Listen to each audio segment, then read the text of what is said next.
A child sits alone in a silent room, pencil scratching equations far beyond college level, yet he cannot tie his shoes.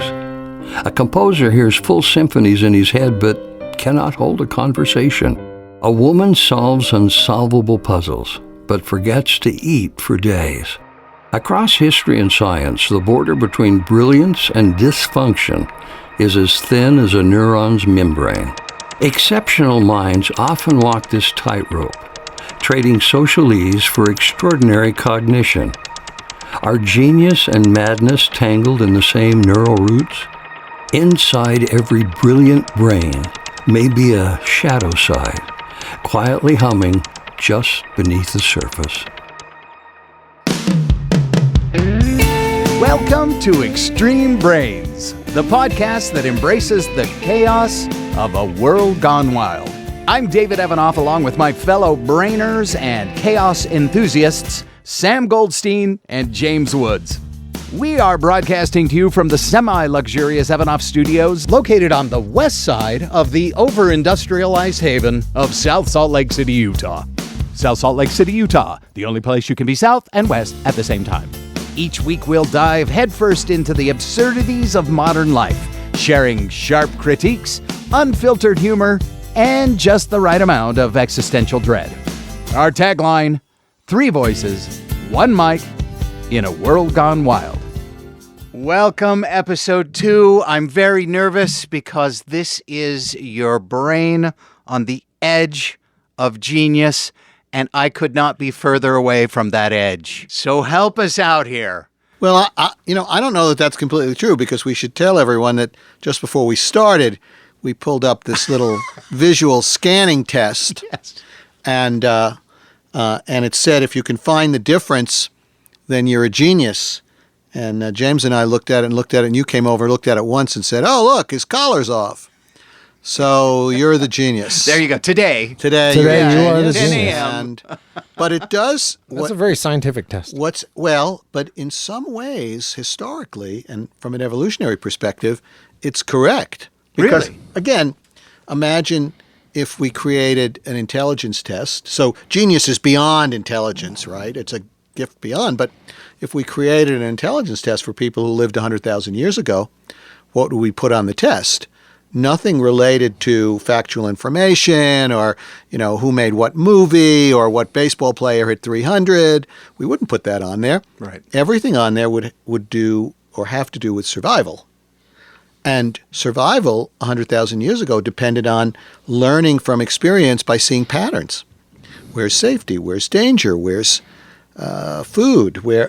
So it's not surprising when you ask the question, where did intelligence come from?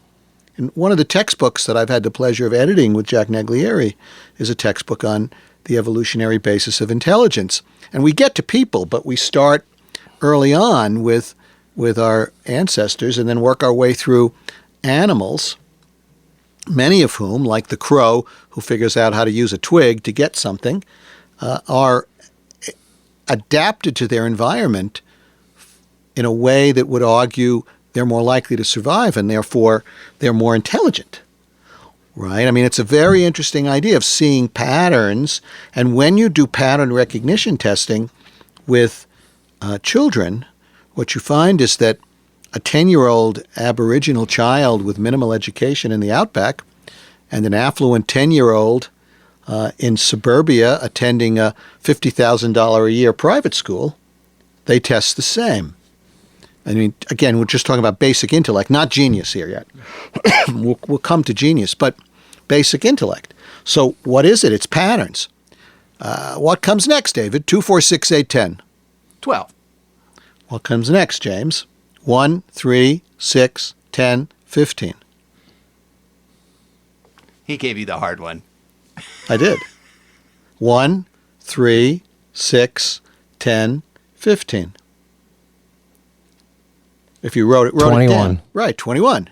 Right? Bravo. So, but to do that, you have to see the pattern. You have Right. to discern a pattern. And a true measure of intelligence is a task that you know how to do, but eventually becomes too complex for you to be able to do it. You just keep adding more and more variables, and it just gets harder and harder. You know what you have to do, but you can't figure out how to do it. My genius has a slight delay. Well, intelligence should be time independent.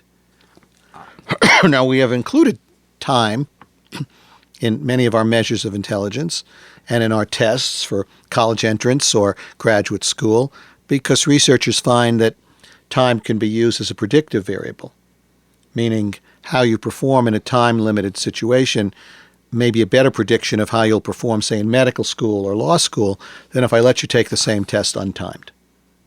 Your performance untimed will be better, but the time component may offer an additional prediction. And when they're taking students to college or graduate school or for law degrees or whatever, they want to know that the people they're taking are going to be successful. Sure. So time has been used as a variable. This has been an ongoing debate that we shouldn't use time when measuring ability as a variable. We should give people, quote, unlimited time. If you think about intelligence as using all the pieces of information at your disposal to solve a problem, that's called simultaneous in our theory, simultaneous intelligence, meaning use all the pieces. Then creativity is taking a piece of information that other people haven't thought of and adding it to the information that you and everybody else have. What do you think? Should time be part of it? I mean, it seems Depends. to me like if you're making a life or death decision, time is important. But that's right, in an emergency room. But it really depends on what you're using the test for. And if the test is being used to predict success, then any variable. Maybe we find that tall people are more likely to be successful than short people, and maybe not at basketball, but in other things. And this has been the argument in trying to create quotas for college or graduate school, because, dare we say it, there are some ethnic groups who perhaps have a slight genetic advantage in one ability or another, or perhaps the culture they come from pushes them to study harder and work harder. And then when you create quotas, then someone who's got far more, quote, ability isn't chosen because you've added a variable. In this case, it's a passive variable, your race or your culture or what you look like, or whatever the case may be, right? This is an ongoing debate. But today, we're going to talk about this idea of genius. So that takes us further. This is not just being smart at something. This is beyond smart. It's on the edge, as you said, of having a brain that seems to devote more of its function to one ability or another. And it's not really superiority, it's really a difference that they have. But I'll ask you to consider as we go through this and talk about some of these people today that this difference is unexplained by our understanding of genetics or our understanding of how the brain works. So when nobody knows, then it opens the door to any theory you have. Oh, it's God's gift. Oh, he made a pact with the devil. No wonder he's doing so well. You can pick anything you want as the explanation, and nobody really knows. But I'll pose this for us to consider as we go through this hour today, is that if the brains of the people we're going to talk about, these geniuses in science, in technology, in mathematics, in music, if their brains can do it, is it possible that everyone's brain has that potential and somehow we will learn how to unlock that? That's what I was going to ask. Can genius be a learned thing? Well, I think so. So let's think about genes for a minute. So if you have all the genes to speak and no one ever speaks to you, you'll never talk. You'll never speak. So complex human behavior requires an experiential push from the environment. So a child's not talking or not speaking well, you put them in speech therapy, a directed instruction in how to, they speak. which means they have all the genes to do it. If you think of genes as doors that are locked, and experience unlocks the doors. Experience pushes the protein that's blocking the gene from copying itself and doing its job. It unlocks that door. And so a child struggles to ride a bicycle. You put him on the bicycle again and again and again, and eventually he rides the bicycle. He may not be, Lance Armstrong, right? But he eventually rides the bicycle, which means he always had that capacity. He just needed a much harder push from the environment to let the genes do their work. So in that theory, then if I want to be a musical genius, I need a much harder experiential push. I need a parent who exposes me, to 5 or 6 hours of music a day in a variety of ways to push that gene that may be lying dormant in all of us. So it's focus. It's focus and experience. And if you buy that science, then my next book should be a bestseller. You too can be a genius. What is it you want to be a genius in? Immerse yourself in it. Give up your life and for everything else and just immerse yourself in it. And there is something to be said for that. But the people we're going to talk about today, it appears that genius is well, let's look at someone like Elon Musk, who clearly is a genius in many areas in terms of how he sees things. But it seems that most people who have this ability pay a price. And maybe there's only so much room. I hate to talk about the brain as a spatial phenomena, but maybe there's only so much room in your brain. So much bandwidth. So much bandwidth. Yeah. And if you fill a lot of it with one thing, something has to go. I joke now that I'm just not learning any new people's names. Because if I learn somebody's name, I've got to forget something that I already have because I don't have any more bandwidth. If you kind of buy that theory. I mean, I think bandwidth is not a good theory because I think you can keep adding to your brain. You spend more time. You have more storage space. You because that's the other thing. We've talked about this last season, is that the brain compresses experience. So my last week and your last week and the last week of a 7-year-old don't feel a whole lot different. It's when you get out a year, 2, 3 years, that we've compressed all those experiences in some kind of neural net, and we can retrieve them with a keyword, with a sound, with a smell, with an experience. And when we retrieve them, we don't retrieve them exactly the same every time. It's an imperfect kind of retrieval. Okay, so now we have genius, and we agree foundationally that for reasons we don't really understand, because it isn't that they've been pushed. We see a child who's, I test a child who's in 2nd grade, and he understands algebra and geometry. No one's taught him this, but they put it in front of him, and he knows it. Wow. And at the extreme, you see what we call savants, who are completely dysfunctional, but can hear a piece of music, like a complex sonata, whatever, and can play it. How does that work? How is that possible? Right. And whatever theory we have for the brain has to incorporate the outliers. Because if you can't explain the outliers, then your theory doesn't work. If it only explains the convenient, how does it explain? So how does it explain a guy like Tesla, right? Or William James Sidis? How does it explain a guy who, by 18 months was lecturing, was reading at 18 months, and by 9 years of age, he could do 4-dimensional geometry, publish in advanced mathematics. But how does somebody do that? And how does the world respond to that? I think of that often with regards to somebody like Newton, who he's Satan, to a big portion of the world.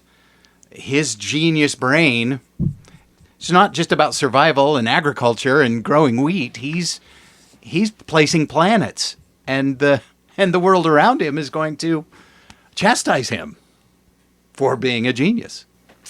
Right.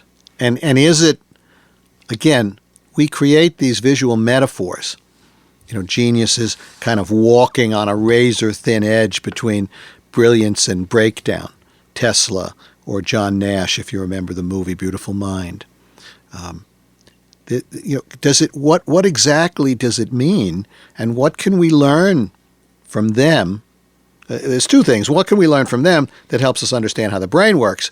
But maybe the holy grail is, what can we learn from them that we can take advantage of ourselves, right? How can we, how are we going to do that? And is it a difference, or is it, again, this idea of what's the cost? Tesla had OCD and had a lot of rituals. Others have autism. And so is it really about IQ, or is it more about the brain's ability to understand something complex? How is it possible that one of these geniuses can understand, or like Sidis, can understand mathematics at a very young age? Where's the evolutionary foundation for that? Right. Wasn't in our evolutionary history. So again, I think when you look at these people, Barnett, for example, who was born in 1998, who had severe autism, didn't speak. His parents, of course, were told, this is more recently, were told, he's not going to speak, you're going to have to take care of him for the rest of your life. But by 10, he was studying astrophysics and developing theories about quantum physics. No traditional pattern in how he learned. We learned by build a little more, build a little more, build a little more. He learned, it seems like a rocket ship. And he continues to publish. This is a guy that he was supposed to be completely homebound and dysfunctional. He was homeschooled because he couldn't function in, public schools. So this evolutionary insight, what do we see from these people? Minds like Tesla, everybody knows Tesla. I also find it interesting that Musk named his car company Tesla. Sure. Tesla had a photographic memory as well. Yeah, he could remember everything he saw. And I guess if I was one of his ancestors, I'd sue Musk. I want a percentage of the royalties. You're using my great-grandfather's name. He was also never married. No, well, most of these people, they don't have time for relationships. Again, it's the same issue of, can you have genius in a balanced brain? Right, and that's really the issue. And would you trade your life for that kind of unbalanced brain, right? These are evolutionary long shots. No one could predict them. No one can explain their divergent thinking. Evolution favors risk when the reward is innovation, right? If you take a chance, it favors. But these people are so far beyond that nobody really understands. It's fascinating, too, how, you mentioned the math and the sciences, and then somebody like Temple Grandin comes along and seems to be off in this whole other dimension of genius. I've just always been fascinated by her story. What she could see within her world that others couldn't. Right. And some argue that maybe some of the genius comes from a trauma early on. Maybe. And no one really knows, right? And so we're entertained by these brains. These stories, yeah. Yeah, these brilliant yet scattered brains. But we don't really understand how they work. And I think that in earlier cultures, people like this were vilified, thought to be possessed by the devil. I mean, certainly. Yeah, so piano's what, 400 years, 500 years, the earliest keyboard piano?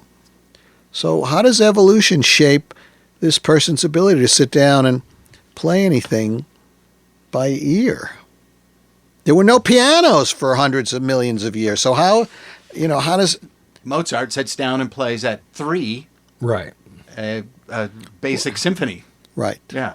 So, we're not discussing your brain on religion, which is really your brain on belief, but it leads you to think that there must be a higher order power that makes things happen even though there's no explanation for them.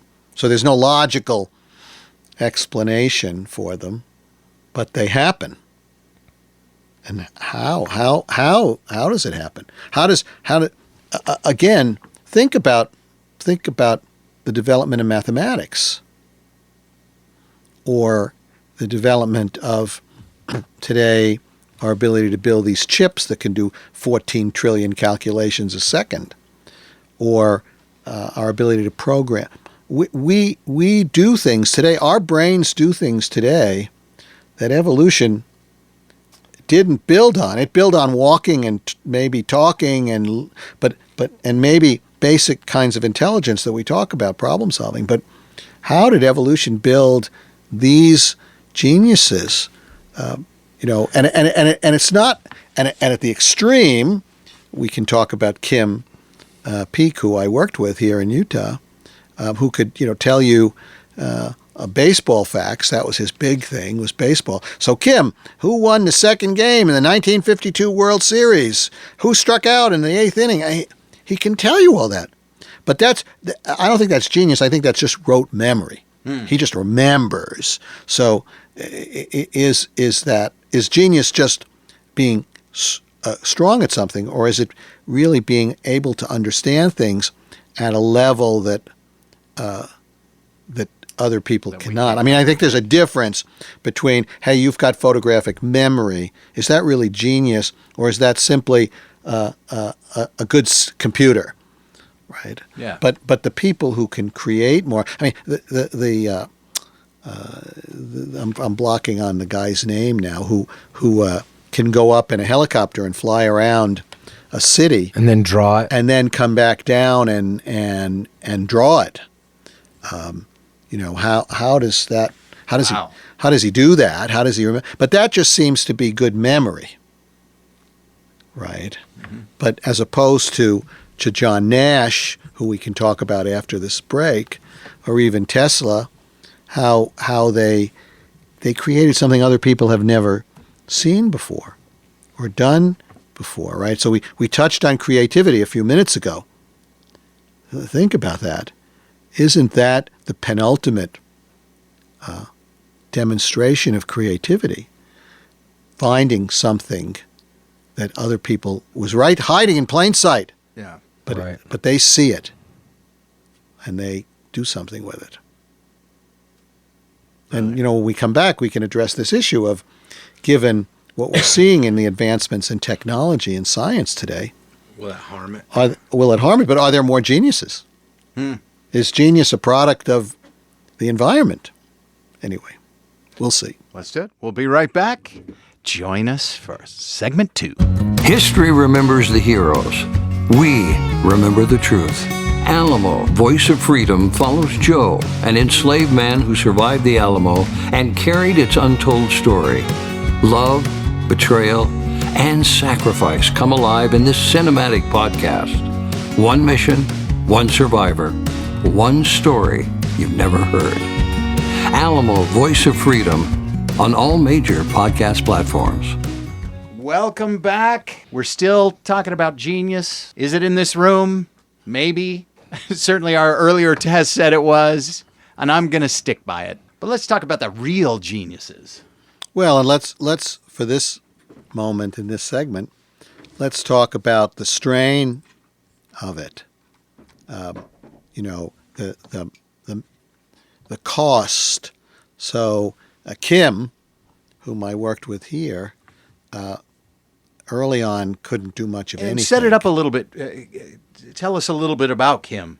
So Kim, and I'm not his biographer, but he was born in 51, a year before me. I met him he was at the Columbus School, a day program that he went every day, even as an adult. It's a workshop. And they really couldn't get him to do much of anything. but he could remember everything. So when I had to evaluate him for continued services, that's how I met him. His job was to keep track in his head every day of, how many widgets each person in the workshop had processed that day. I mean, he could remember everything, and he could remember factual things. He's the inspiration for Rain Man, and Cruz uses him to go to the casinos, right?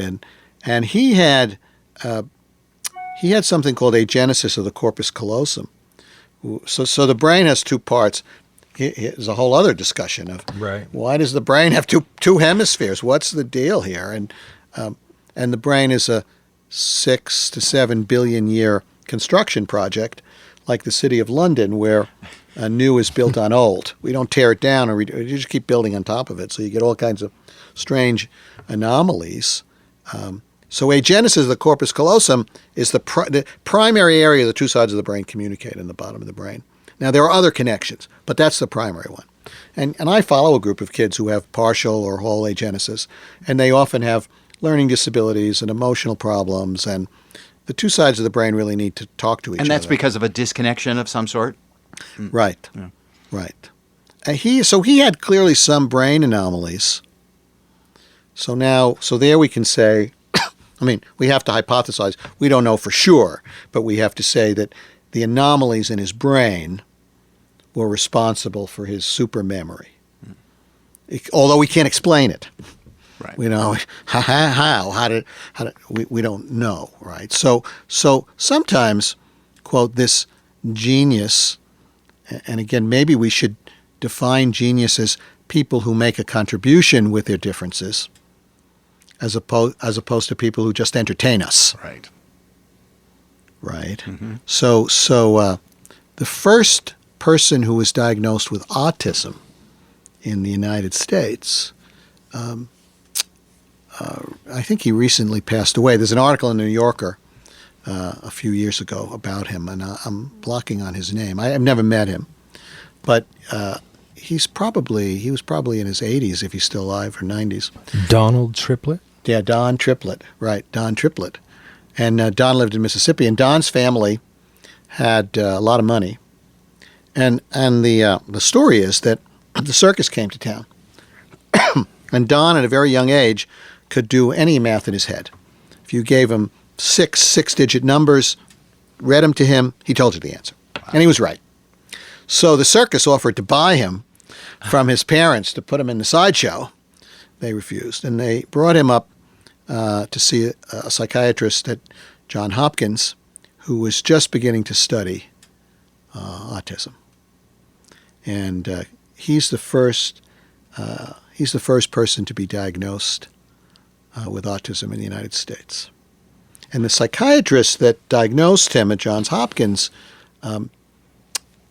his description was very characteristic of how we look at it today. You could carry on a conversation about anything, but couldn't figure out how to talk to people, right? We had a show, I think, where we talked about autism last season. So there's an interesting difference in a brain, and he's got this great memory, but he was also not that different. I mean, he didn't go very far in school, but he had a trust fund, and as he grew up, he lived with support, and he played golf every day, and he had a pretty normal life, which really questions what do we know about the brain. But what I'm pointing out here is that like Donald Nash or David Tammet, who was a savant with synesthesia, right? So numbers were seen as shapes, colors, textures. He saw language in a very different way, in visual ways. He's the guy who was noted for memorizing 22,000 digits for pi. Remember pi, 3, 1.44, no, whatever it is. We all remember it. He learned Icelandic in a week. Spoke 11 languages. Right. He spoke all these languages. Incredible. Published author and a poet. Again, a guy who had all these differences, but was human. So now we begin to create this, quote, our tree of genius, right, in which you say, okay, so here's genius, and for some, it's structural abnormalities in the brain. For others, it's not. So now the trunk splits into Branching two, out. right? And now we go to the structural abnormalities, and we begin to look at people like Kim Peek or others who have clear differences in the structure of their brain, which, again, the brain's 80 billion moving parts, so we assume something in this structural difference is responsible for their, quote, genius, right? But as we go to the structural differences, now it branches again. And for some, the structural differences lead to an extraordinary ability, but also dysfunction. And for others, like, say, Tammet or even Einstein, it leads to, because Einstein said he thought in images and not in words, is what they say. When they looked at his brain after he died, he had much larger areas in the visual and spatial processing, inferior parietal lobes. He had so again, there's that structural difference, and they tell the story of Einstein who supposedly flunked out of school, and who knows what really. He actually had a bigger brain. He actually had a slightly bigger brain, right? But size doesn't do it, because elephants' brains are 3 times our size, and they should be geniuses then, and it's not, and so it's complicated. Yeah. But what I'm getting at is, we split the trunk from structural and non-structural, and now we're on the structural differences side, and we have some structural differences that lead to this genius ability or abilities, but don't have a cost.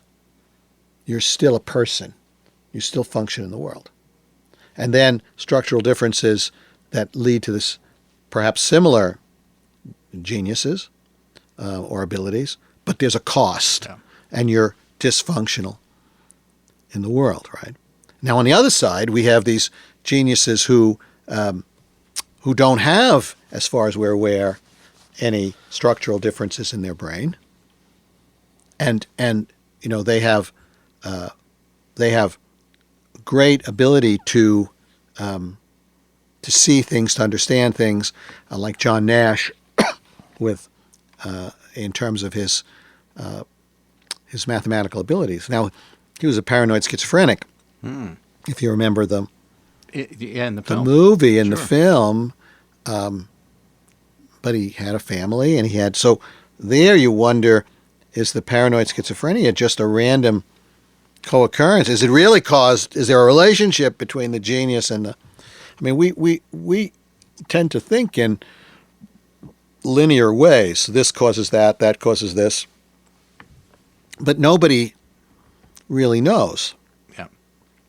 So now you don't have structural differences in your brain, but you again have genius absent other life problems, or you have genius with other life problems, right? So now we keep branching out. So you say, well, okay, so now we have this wonderful tree of genius defined by structural and non-structural differences, defined by brilliance in one area, absence, a price to pay in other areas, or brilliance with a price to pay, and then the price goes up. And then is there a relationship? Is the price, if you're on that side of the tree, if the greater the brilliance, the more the price? Nobody knows that. No, again, nobody knows. There's no measurement. There's no measurement. Yeah. And if you try and break it down to a molecular level and say, okay, so we have, and maybe AI and supercomputing will be able to help us figure this out at some point. We'll see. Because isn't AI a genius in terms of how quickly it processes information and its ideas? And we'll see. But when you think about this idea of okay, so you have 80 billion moving parts, and every moving part in your brain is connected to up to 50,000 other moving parts. And at any given moment, one part can be talking to up to 5,000 other parts. That's my simplification of the system, and it's a hardwired system.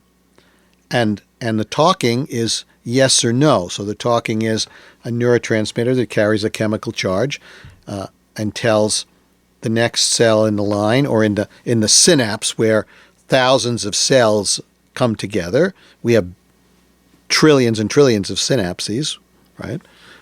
Tells one cell to fire, or it tells another cell to not fire.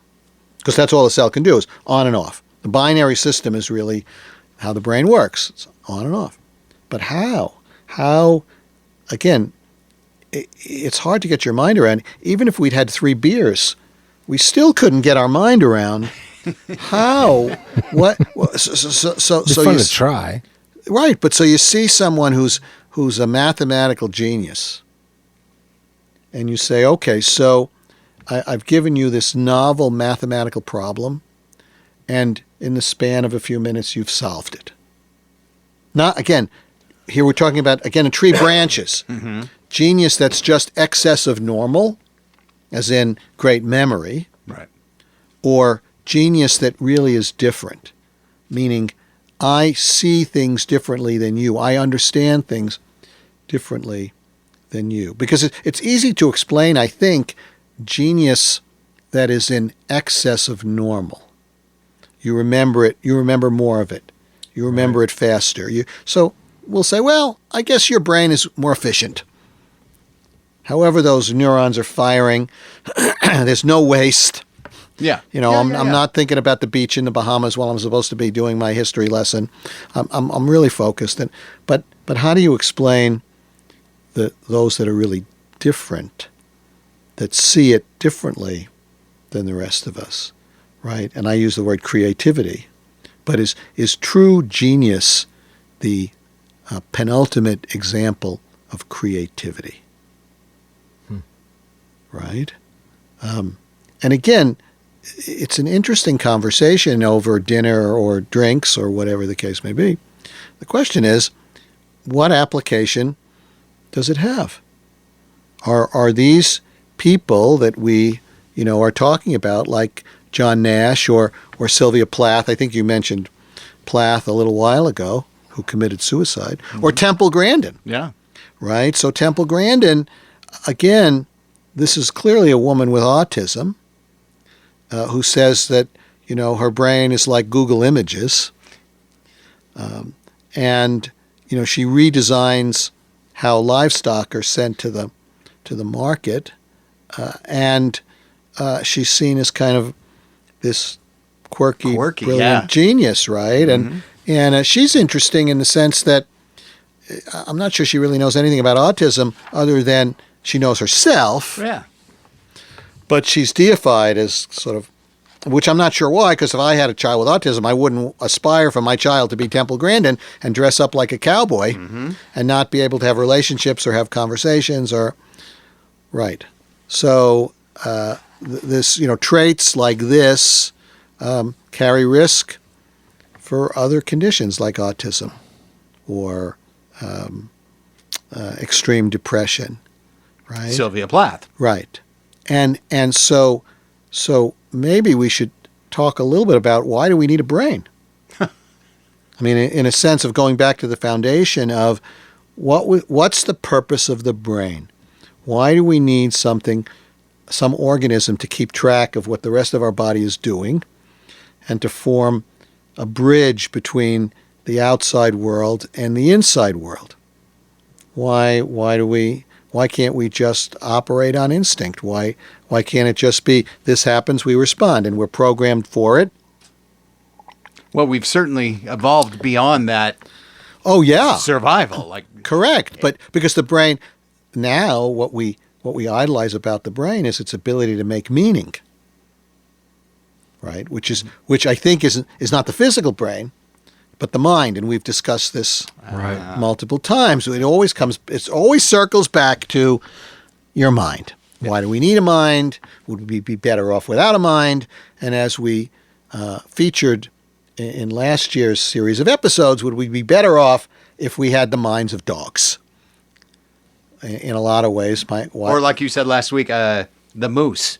I mean, that's what I want to be. Right. That mighty moose that isn't afraid. But takes he has a care. reason for being that way because there's nothing that's going to, he has no natural predators. Not even bears are going to mess with him. Right. But that's not true for us. We have a different evolutionary history where we were the prey for a long period of time.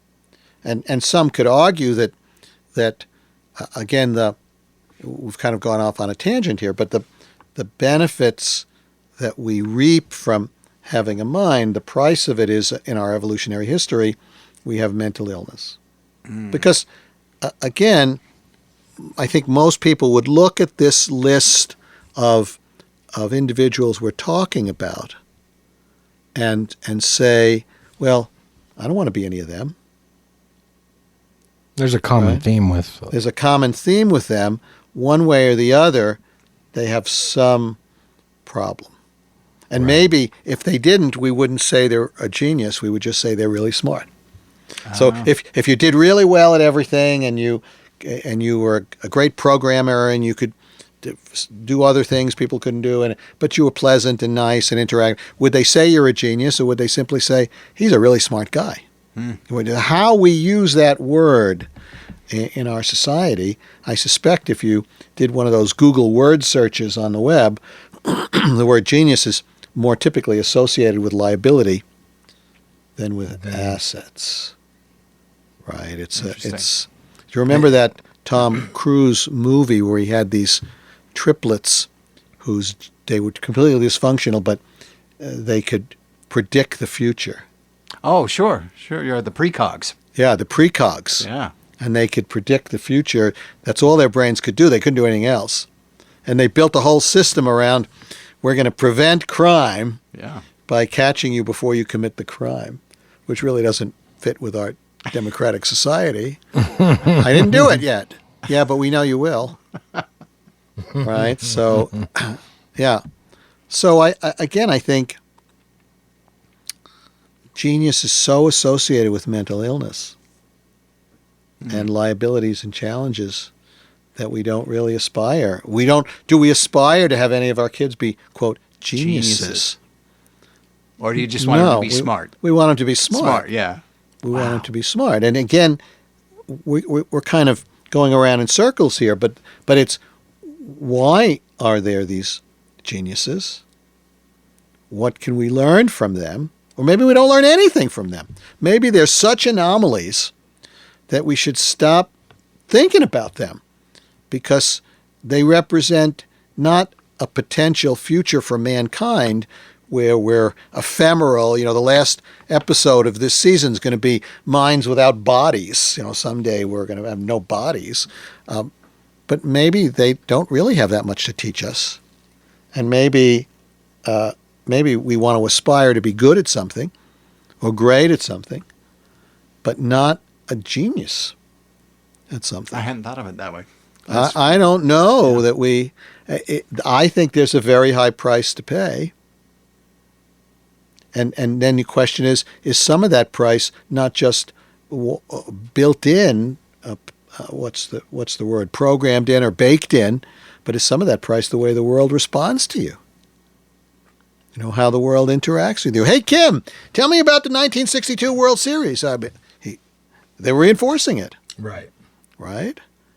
And maybe as I started, the idea of, well, maybe what we get from them is a way we can all have a superpower, a cognitive superpower. Maybe that we're barking up the wrong tree. Maybe we really shouldn't be. Maybe we don't want that. We don't want that. Right. Maybe we don't want that. So we'll have to think Can about some that. of the things, disorders or behaviors of these geniuses be caused by or made more, like schizophrenia and NASH? I don't think the schizophrenia helped him. But did he have that before he was smart? I mean, or did schizophrenia come in after he had lived? Could like see that? the calculations out in front of him. And, Absolutely. Yeah. Yeah, I think it's two different genetic vulnerabilities. I don't think the genius different. and the schizophrenia. I think the experiential part of it is the social isolation and the solitude. It seems like for most of these people, what suffers is their relationships and their connections to other people. I think they suffer at that more than everything else. Right. Because we're social beings, and the trade-off is maybe you can't be social and have that kind of extreme, and maybe Barnett flourished because he was homeschooled, and it allowed him to focus on his interests. Maybe others like Tesla were stifled. What if society, what's the right word? What if society derails potential geniuses because of how we treat them, how we interact with them? Because we've made a determination that this is normal and this is not normal. Right.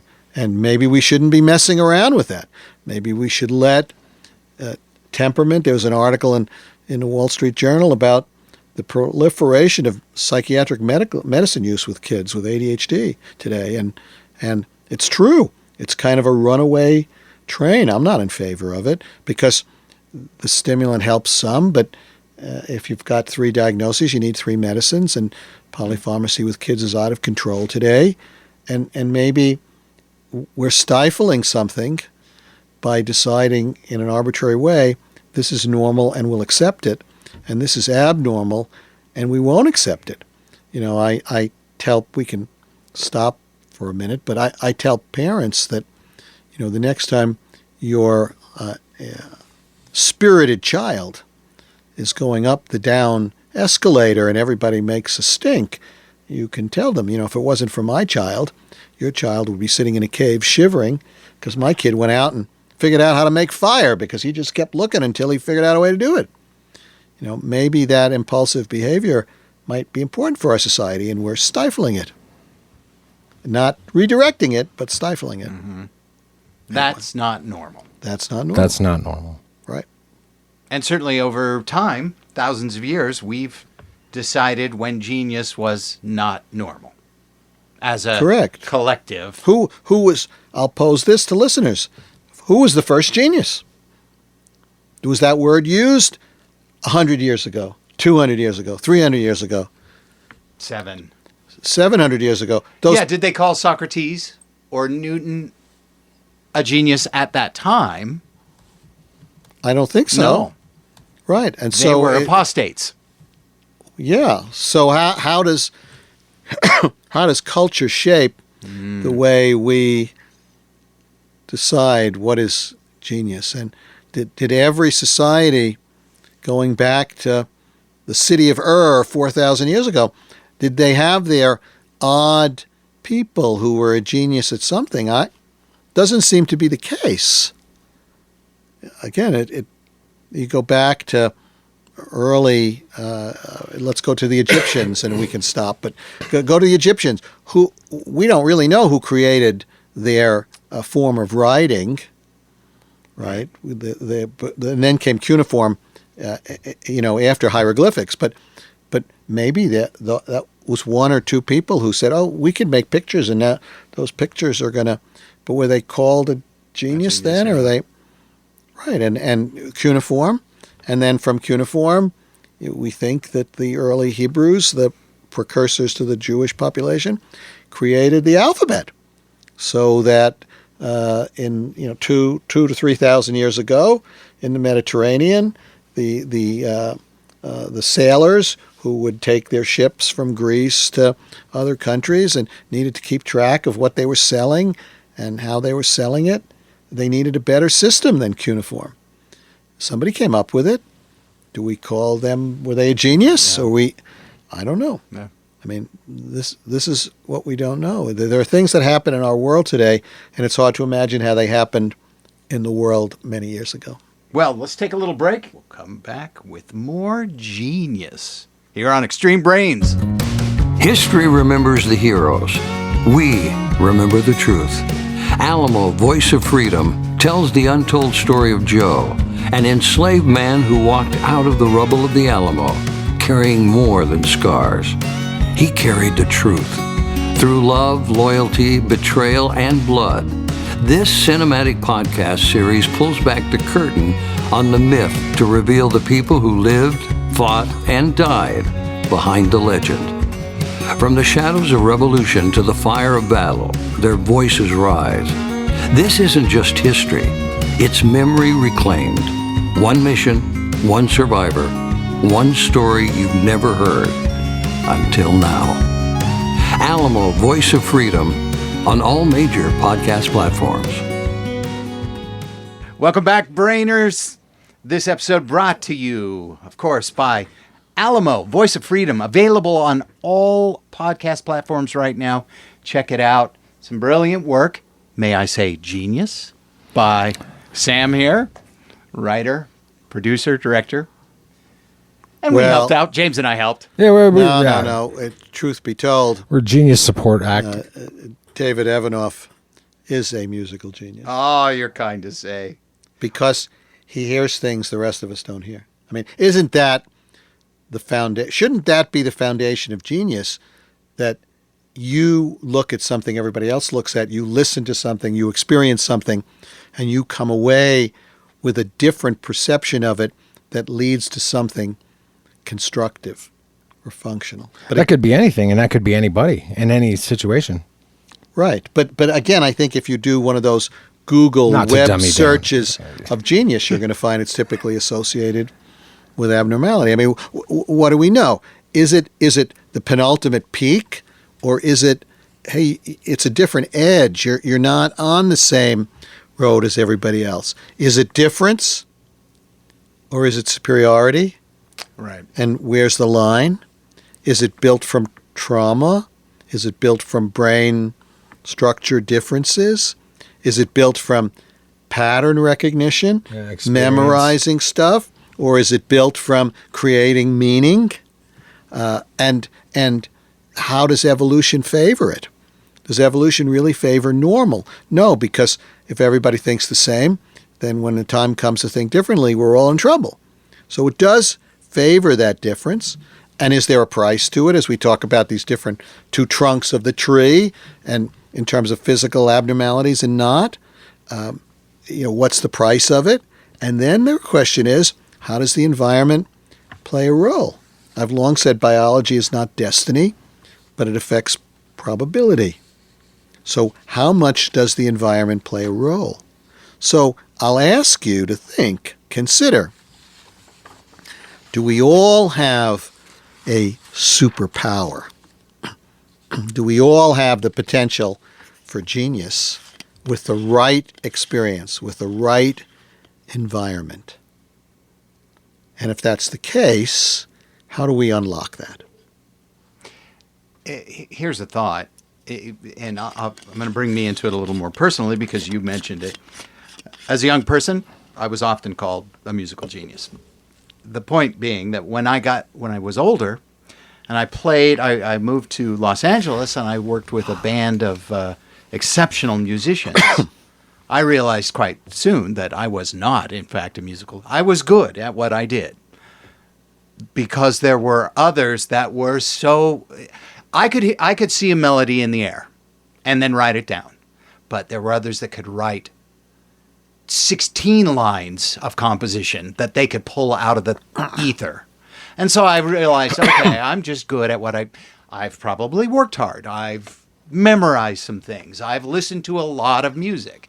So that goes to your point. Not a genius, just worked hard. Well, and what you're commenting on is that genius isn't born. It's discovered, right? And if that's the case, then your potential genius has to come into an environment where whatever it is you're a genius at, there's an interest in discovering. In what you do, yeah. Right. Yeah. And again, is it a process by which the environment plays such an important role that through experience we can find ways to bring out the genius in all of us. It's not a trait. It's kind of a process of radical self-understanding, of really figuring out who you are and where you are. And so, hypothetically, suppose I'm always thinking about, we're such a capitalist society, but we said, well, we figured out how to bring out the genius in everyone. So it's microdoses of psilocybin,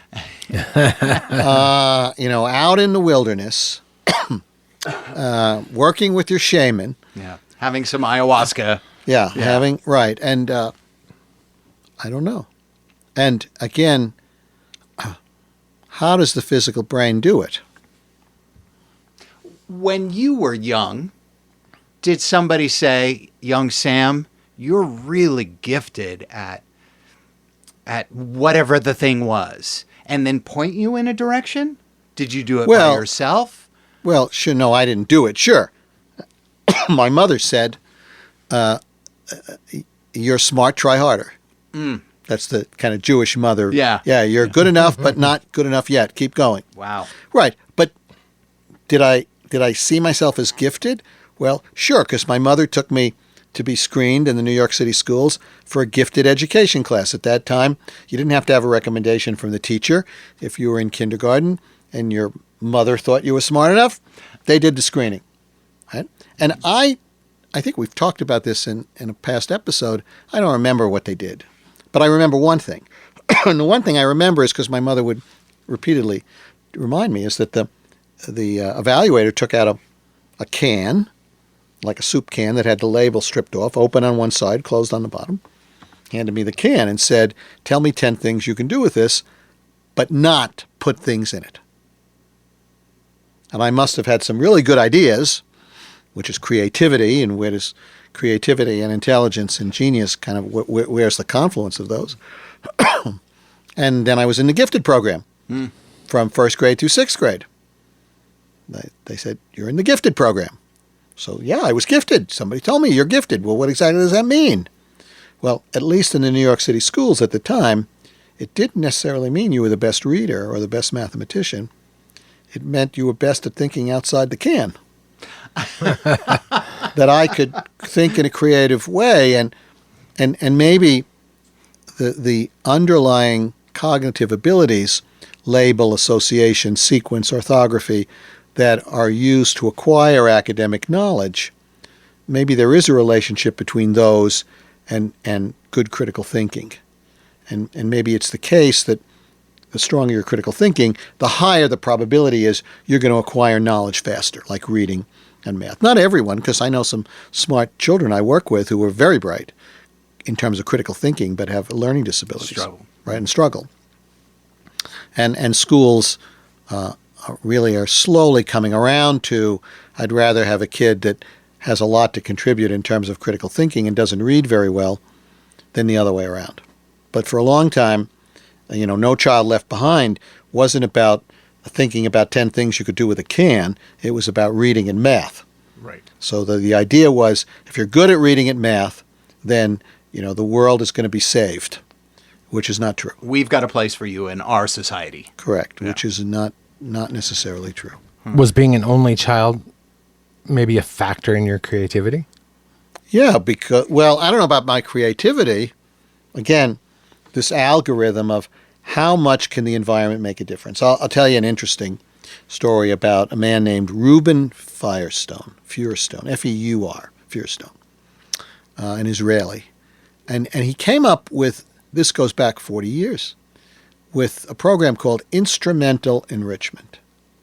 And his thought was that he could take children whose critical thinking was low, whose rate of acquiring knowledge was slow, kids who were considered intellectually handicapped or seriously learning disabilities, and he could teach them how to learn and how to think, and they would be fine.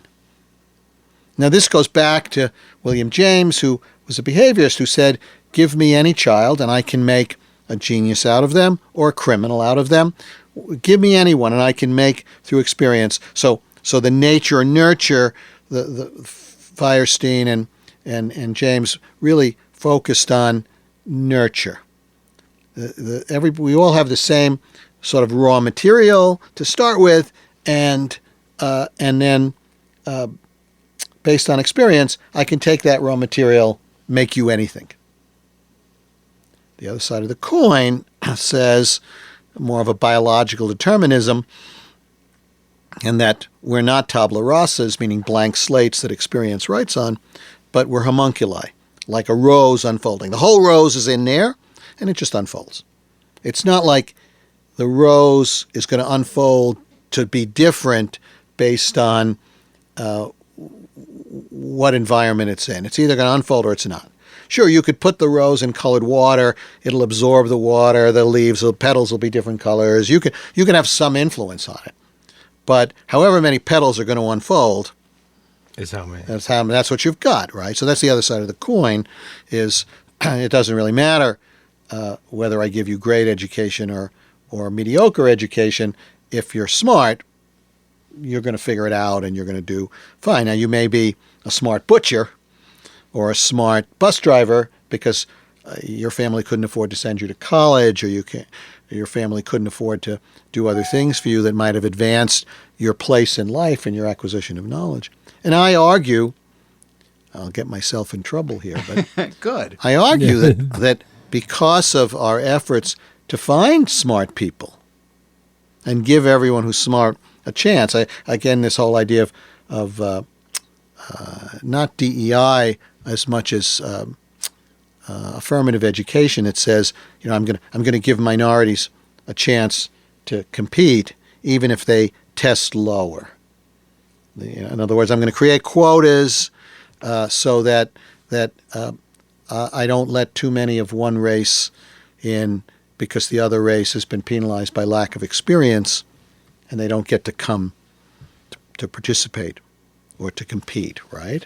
And so at that extreme argues that you put a person, give them that opportunity, and it doesn't really matter what their raw ability is, they'll rise to the occasion. Except we know it's not completely true, and when you look at that the affirmative action that's been done, the question you have to ask is how many kids who were admitted under an affirmative policy to create equality by race or experience or whatever, how many actually finished college? How many did it? But they don't, because if they didn't have the ability to compete to get in, the probability that they're going to have the ability to compete to stay in and finish, some yes, but for the majority, we do them a disservice, right? So let me come back to where I got off on this tangent, which was before there was opportunity for everyone, even though there's these arguments made by politicians today that certain minorities still don't have opportunities, but there's still a whole lot more opportunities. We've gone from a country that was very segregated to a country where I still think, there's some issues, but everybody can have an opportunity. Everybody has an opportunity. If you're smart, I don't care what color your skin is. Teachers realize that. Teachers promote you. Teachers advocate for you. And so when we were younger, if something was broken in the house, the air conditioning, the heater, the whatever, the person who came to fix it actually had some intellectual ability. They had some reasonable ability to think critically. But what's happening is those people are finding scholarship money. They're finding other ways to enter the workforce doing different things. So that's opened a door for the people who were elevator operators. We don't have those anymore, who now are plumbers. And I don't know if it's your experience. And again, maybe I get myself in trouble here, but I'm not arguing segregation. I'm not arguing, but tell me that the last couple of times you've had somebody come and repair something, a refrigerator or whatever, it seemed like you knew more than them. It's not uncommon. I mean, we had somebody come to replace the garbage disposal, and I watched what he was going to do, and you're going to break the sink. This isn't going to work. And I said, don't leave it. Don't do it anymore.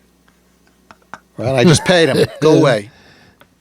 And then I called another plumber, and he came and said, "Oh yeah, what he was going to do wasn't right." And this guy fixed it. But it's just my point is that the people who take care of us today, because nobody aspires to be a butcher, maybe some, but most don't.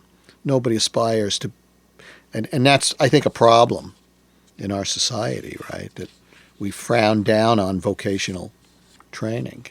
It's definitely and the people who are left to do vocational training are the people who couldn't make it in other areas. So the world is changing. Look, there was a a very entertaining movie, and I don't remember the title of it, but it was this man he goes to sleep in a suspended animation, and they wake him up 200 years later, and what the world is like, and what's happened is, in the world we've had, someone who's very bright might marry someone who's not so bright, right? Just the way people interacted, but now that's not the case, and so this movie's argument was that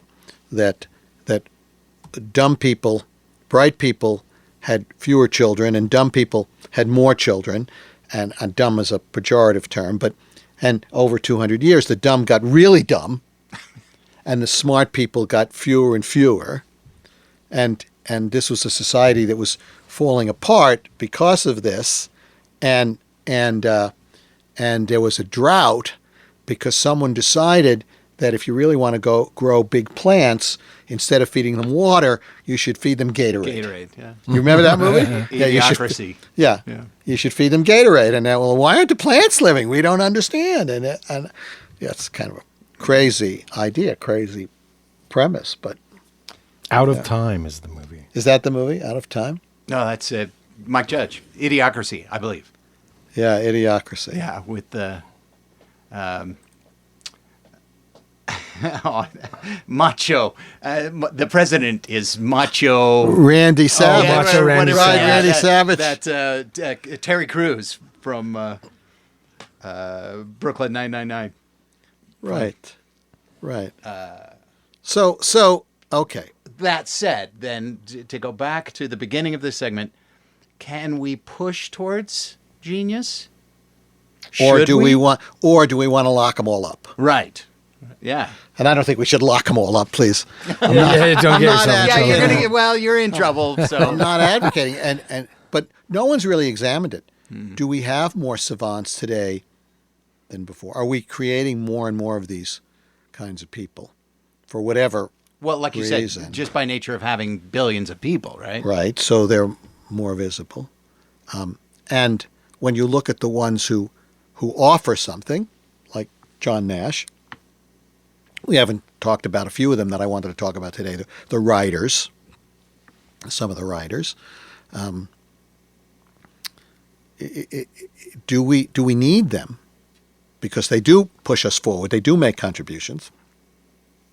I don't think anybody really knows. And again, I always use movies as examples. We talked about precogs. Will there be a time when we take people like this and we kind of isolate them and let them make contributions, but don't allow them to deal with the rest of the world? You're just not going to deal with everybody else. Yeah. But it's still, when you look at all of this idea of genius, brains on the edge of genius, and again, when you look at our tree, is it something that branches out and branches out and branches out, or is it really a different tree? Now, these people are on a completely different tree, not on the tree everybody else is on. And we're not going to necessarily see more of them. They're aberrants of how the brain builds itself and how it functions. Will we see less of them because of AI? No. I think it's the same. I think it's the same phenomena of physical evolution. Technical evolution has an influence on how the brain, the experience, how it pushes the brain along, right? The Flynn effect. Kids today are smarter. Every generation smarter than the last generation in terms of critical thinking because of experience, right? But there's a limit. Feuerstein figured out eventually he couldn't make geniuses. Stanford had a whole big program because they really thought they could take the people who were intellectually handicapped and make them normal. And there's something to be said for statistics. So if we took the 10% of the people who are the dumbest, and everybody deserves a life, but the 10% who are dumbest, and we sent them to Saturn, go live on Saturn, would that solve our problem? No.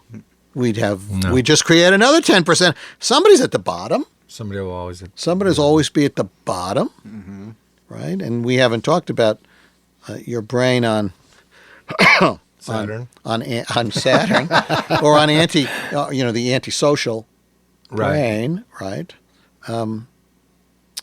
But it still comes down to, and I would think who's ever kept listening to our ramblings today, it still comes down to what's in it for me. Is there anything in it for me?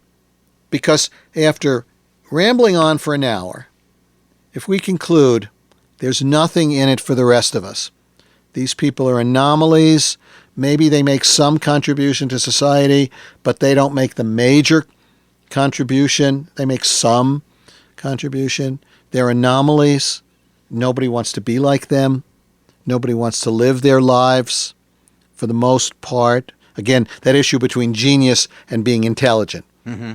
And so again, genius connotes an advanced ability but a price to pay. That's how we're going to define genius. Genius always has a price to pay. So what's in it for me? I don't want to be a genius. And I don't think anybody should aspire to be a genius. You're already riding the line. But oh, thank you very much. It's a razor's edge. Yeah, thanks. Grinding that when edge. we're done, I'll go back to my cave where I'm trying to figure out how to make fire with 2 sticks. But do we aspire to be smarter in our society? And do we assign the mantle of smart to the equation of success, monetary success, right? Mm-hmm. And I think most people, if we did a survey, we should do our show one day from a mall. We should set up in a mall and with a sign, Extreme Brains Podcast. Change our mind. And let people kind of look and see us and like they do with kind of remote productions. But I think most people equate smart with make more money. If you're smart, you'll make more money. Sure. Yeah. Mm-hmm. Right? Mm-hmm. It's a basic flaw in our society. So do you want to be smarter? Yeah, why? Because I'll make more money. Right. Right. Do you want to be smarter just to be smarter? Well, why? You want to be a better artist? Yes. Why? To make more money. To make more money. Right. Yeah. Do you want to be more handsome? Yes. Why? To get hot girls. Yeah. And so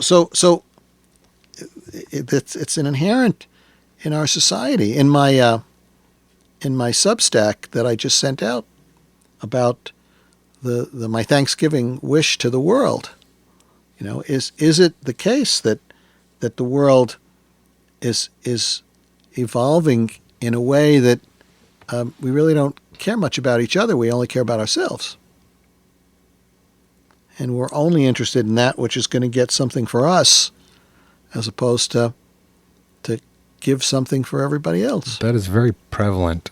And is it and how and is it the beginning of the end? When you look at societies that have evolved and then deconstructed, from Rome to Mayans to whatever, and you look at what happened to people, what happened to their families, what happened to the organized society, and you look at what's happening to us today. What's happening to us today? It's happening on steroids. It's happening faster and with greater Advancing extreme. ourselves to non-existence. Correct. And it is a concern. And the question is, how do you get people to stop? I mean, if Elon Musk really wants to help people, and if some of the billionaires really want, if Bill Gates really wants to help people, what he should say is, every time you do a nice thing, I'll give you $1. Why not use our monetary greed to make the world better? But they're not doing that. I don't see him doing that, right? And we can end with your lovely wife, who, yes, it's a television show, mm-hmm. but she steps up, pays for somebody's groceries. Yeah. Right? Just, now why are they doing it? It's entertainment, right? It's, do they really do that? Yeah, they really do that.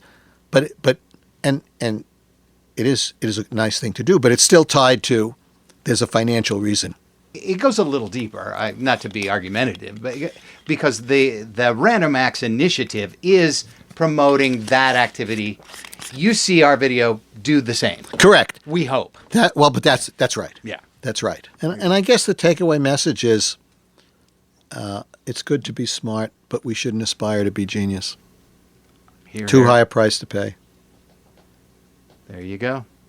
Well, let's wrap it up for this. You may be listening to this in the future, so it isn't Thanksgiving, but for us, recording the day after. Thank you for being here, Brainers. And we never meant to insult any geniuses out there. Right. And we'll move from genius to drugs, brains, and what does it get us in the next episode? I look forward to that. Thank you, Brainers, for being here. While you have the time, give Alamo, the voice of freedom, a listen. Available on all podcast outlets. It's really exciting. It's really great. Great music, great writing, great acting. I think you'll enjoy it. Thank you for being here with us today, and we'll catch you next time on Extreme Brains. Just because we said it doesn't mean it's true. You're on your own.